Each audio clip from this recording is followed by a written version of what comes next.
Salam sejahtera Malaysia, denyut nadi suara rakyat bergema di channel ini.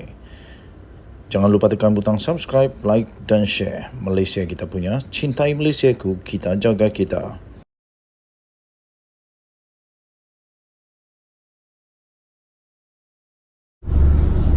Salam sejahtera Malaysia, denyut nadi suara rakyat bergema di channel ini. Tiada sebab mengapa Pakatan Harapan tak boleh pertahankan kemenangan di Pulai dan Simpang Jeram. 28 Ogos 2023 ditulis oleh Sabudin Husin, diterbitkan di sabudin.com.net.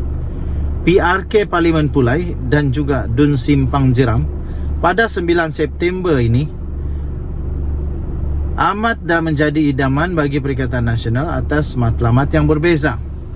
Bagi Pulai, seperti mana diulang oleh Presiden PAS iaitu Hadi Awang, PN mahu menjadikannya sebagai pencetus kepada perubahan kerajaan di peringkat pusat. Setelah gagal menjadikan PRN 6 negeri yang baru berakhir sebagai satu referendum penolakan kepada Anwar Ibrahim, Perdana Menteri Malaysia, dan juga kepada Kerajaan Perpaduan Pimpinan Datuk Seri Anwar Ibrahim, PN kini beralih pula kepada PRK Pulai untuk meneruskan impian dan angan-angan mereka. Entah macam mana ia boleh berlaku, tetapi yang berputar dalam pemikiran Hadi, jika PN menang di Pulai nanti, bagi bekas duta yang bertaraf menteri itu, ialah ia bermakna pendeklah riwayat politik Anwar Ibrahim selaku Perdana Menteri. Entahlah labu.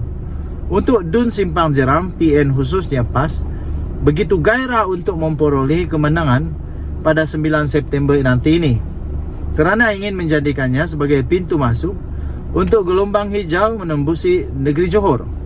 Bagi tujuan itu, PN berharap pengundi Simpang Jeram agar tidak takut membuat eksperimen. Seterusnya beri isyarat penting kepada PH dan BN menjelang PRU akan datang. Isunya, ada kemungkinankah calon kerajaan perpaduan daripada Pakatan Harapan boleh kalah dan Perikatan Nasional mampu menang dalam kedua-dua PRK itu? Bolehkah diorang kalahkan? Berdasarkan keputusan pada PRU 15 yang lalu, Allahyarham Salahuddin Ayub telah menang di Pulai dengan majoriti 33,000 lebih.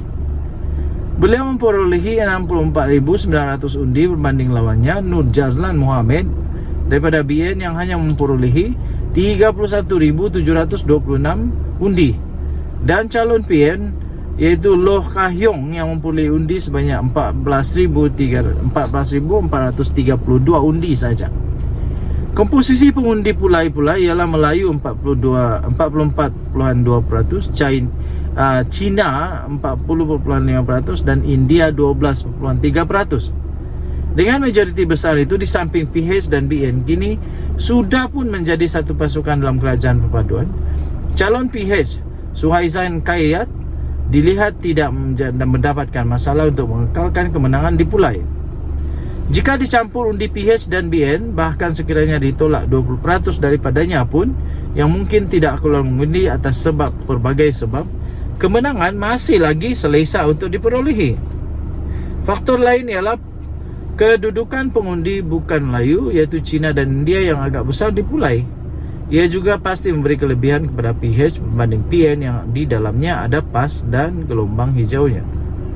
Begitu juga dengan Dun Simpang Jeram. Allahyarham Salahuddin memenanginya pada PRN Johor yang lepas dengan majoriti 2,399 undi. Beliau memperolehi lebih 8,000 undi berbanding lawannya Zarul Saleh dengan 6,350 undi dan Lokman Madon 6,062 undi.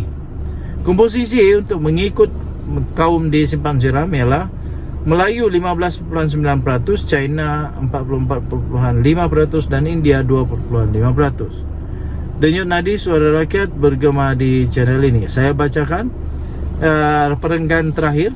Hakikatnya, asal saja tidak memandang mudah dan terus bekerja keras, calon PH yang mewakili kerajaan perpaduan serta dibantu kempen oleh kekuatan jentera BN, baik di Pulai atau di Simpang Jeram, tiada sebab tidak boleh mempertahankan kemenangan yang dicapai oleh Allahyarham Salahuddin sebelum ini. Tak patut sangat jika PH boleh kalah dan PN tiba-tiba mempunang. Sama ada di kedua kawasan itu, iaitu di Pulai dan Simpang Jeram atau salah satu daripadanya. Ditulis oleh Sabudin Husin 28 Ogos 2023. Kita jumpa lagi. Bye-bye. Salam sejahtera Malaysia. Denyut nadi suara rakyat bergema di channel ini.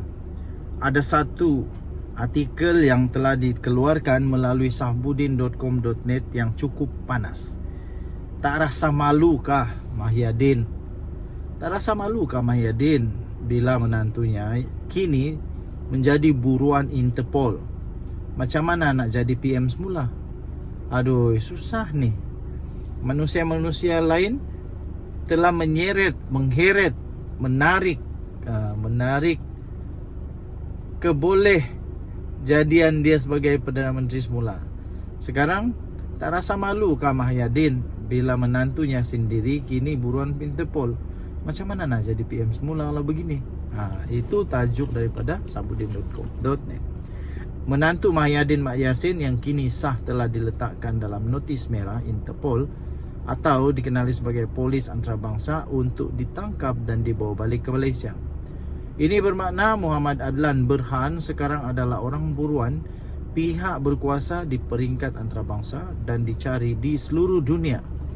Turut bersama diburu ialah seorang peguam yang juga turut sedang dicari, sedang dikenakan red notice. Red notice ialah seorang peguam iaitu Mansur Saad. Kedua-dua mereka itu dikehendaki SPRM untuk disiasat berkaitan dengan dakwaan rasuah berhubung projek melibatkan pendaftaran dan penyimpanan maklumat biometrik untuk pekerja asing. Kedua-dua mereka dipercayai telah pun melarikan diri ke luar negara sejak bulan Mei tahun ini lagi. Dan seterusnya Ketua Polis Negara iaitu Razarudin Husin hari ini mengesahkan berkaitan notis merah terhadap kedua-dua suspek yang dikehendaki oleh SPRM itu. Ringan ringkas beliau berkata, ya sudah. Tindakan notis merah telah dikenakan terhadap mereka, kata Ketua Polis Negara itu. Muhammad Adlan sebelum ini melalui peguamnya mengeluarkan kenyataan yang mendakwa dia menjadi sasaran secara tidak sah oleh SPRM yang menyebabkannya menderita dan berada di ambang kehancuran dari segi keuangan. Dia juga mendakwa akaun bank baik peribadi maupun yang dikaitkan dengan syarikatnya telah dibekukan tanpa notis. Bagi Mansur pula, dia mendakwa bahawa dia menjadi mangsa penganiayaan politik.